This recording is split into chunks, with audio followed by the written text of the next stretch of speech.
Hi everyone, my name is Karen Gibb and my business is Mind Marvels.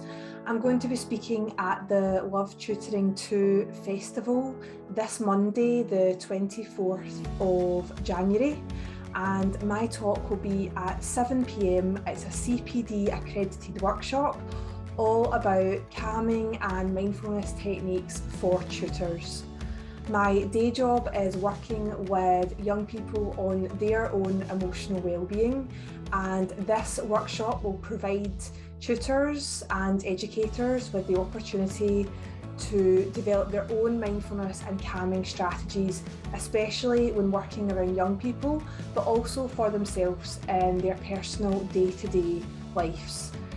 This stuff really matters, and it's so important to get this right and to continually work on our own well-being to benefit ourselves, other people, but also to benefit the community and everything as a whole.